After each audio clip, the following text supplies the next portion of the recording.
नमस्कार दोस्तों, पहलवान गुरुदीन ग्रुप ऑफ कॉलेज के यूट्यूब चैनल पर आपका हार्दिक स्वागत है। मैं विभा ताम्रकार, राजनीति विज्ञान की प्रवक्ता। यदि आपने हमारा चैनल अब तक सब्सक्राइब ना किया हो तो प्लीज़ सब्सक्राइब करें, लाइक शेयर ज़रूर करें और बेल आइकन बटन दबाना ना भूलें, जिससे हमारी सारी नोटिफिकेशन आपके पास सबसे पहले पहुँचे। आइए दोस्तों, आज हम पढ़ाते हैं लोकतांत्रिक शासन में के मूल लक्षण या विशेषताएं। आज हम लोकतंत्रात्मक शासन के लक्षण या विशेषताओं पर प्रकाश डालेंगे। लोकतंत्रात्मक स्वतंत्रता, समानता और भ्रातृत्व पर आधारित एक ऐसी शासन व्यवस्था है जिसमें सर्वसाधारण जनता द्वारा निश्चित समय के लिए निर्वाचित शासन वर्ग सत्ता का प्रयोग करता है। लोकतांत्रिक शासन व्यवस्था के कुछ सामान्य लक्षण हैं जिनके आधार पर इस बात का ज्ञान प्राप्त किया जा सकता है कि एक राजनीतिक व्यवस्था कितनी सीमा तक लोकतांत्रिक है।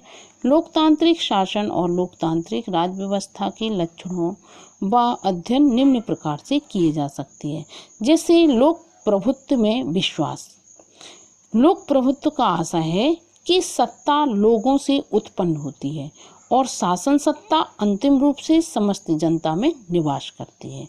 क्योंकि लोक प्रभुत्व में विश्वास की शासन क्या है, अंतिम सत्ता जनता के हाथ में रहती है और अच्छे अच्छे नेता जनता में विश्वास करते हैं। तथा लोक प्रभुत्व की यह धारणा लोकतंत्रात्मक का मूल विश्वास है। लोक प्रभुत्व की स्थिति को निम्न प्रकार से प्राप्त किया जा सकता है, जैसे लोकप्रिय और नियतकालिक चुनाव। इसमें क्या है कि लोकतांत्रिक व्यवस्था का यह आवश्यक लक्षण है कि शासक वर्ग समस्त व्यस्त जनता द्वारा और एक निश्चित समय के लिए ही निर्वाचित होना चाहिए और इन चुनावों में संविधान और कानून द्वारा निर्धारित योग्यता रखने वाले सभी व्यक्तियों को जनप्रतिनिधित्व के रूप में निर्वाचित होने का अधिकार होना चाहिए। चुनाव जनता का विश्वास प्राप्त करने के साधन हैं, अतः शासक वर्ग द्वारा चुनाव को टालने का कोई भी प्रयत्न नहीं किया जाना चाहिए। क्योंकि चुनाव में ही एक नेता को पता चलता है कि हम कितना अच्छा काम हमने किया है। अगर अच्छा काम किया है तो जनता उसे सराहना देगी और गलत काम किया है तो जनता उसको नकार देगी। लोकप्रिय नियंत्रण। न केवल शासक वर्ग जनता द्वारा निर्वाचित हो, वरन जनता को शासक वर्ग पर प्रत्यक्ष या परोक्ष नियंत्रण की स्थिति भी प्राप्त होनी चाहिए। जनता द्वारा शासक वर्ग पर यह नियंत्रण जनप्रतिनिधियों के माध्यम से ही रखा जा सकता है।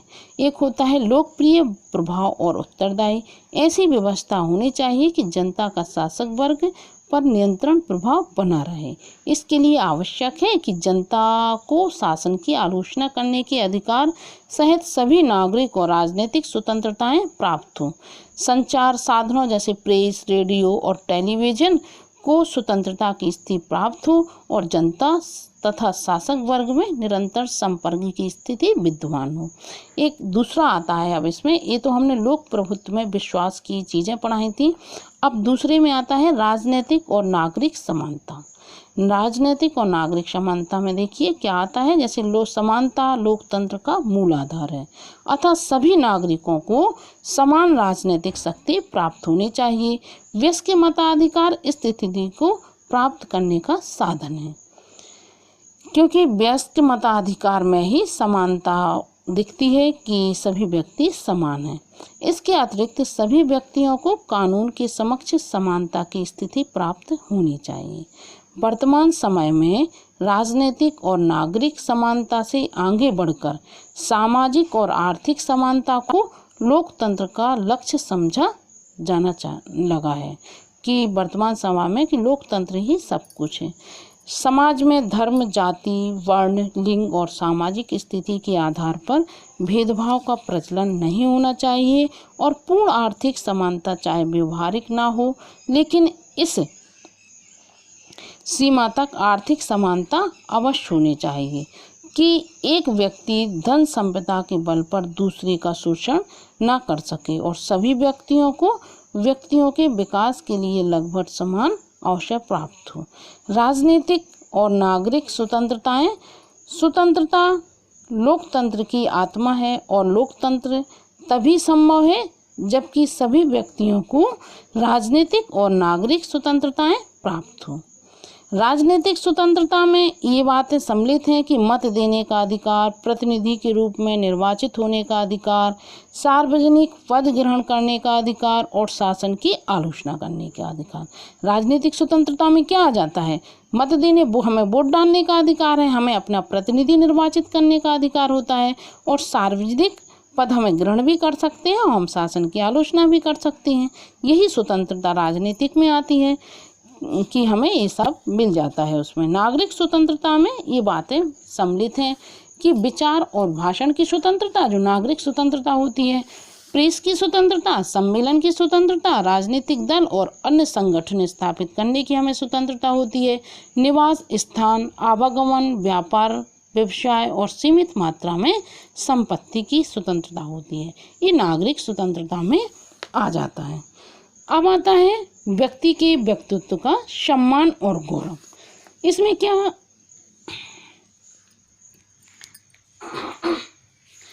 क्या आता है कि व्यक्ति के विकास का सम्मान और गौरव में लोकतंत्र मानवीय व्यक्तित्व के सम्मान और गौरव में विश्वास करता है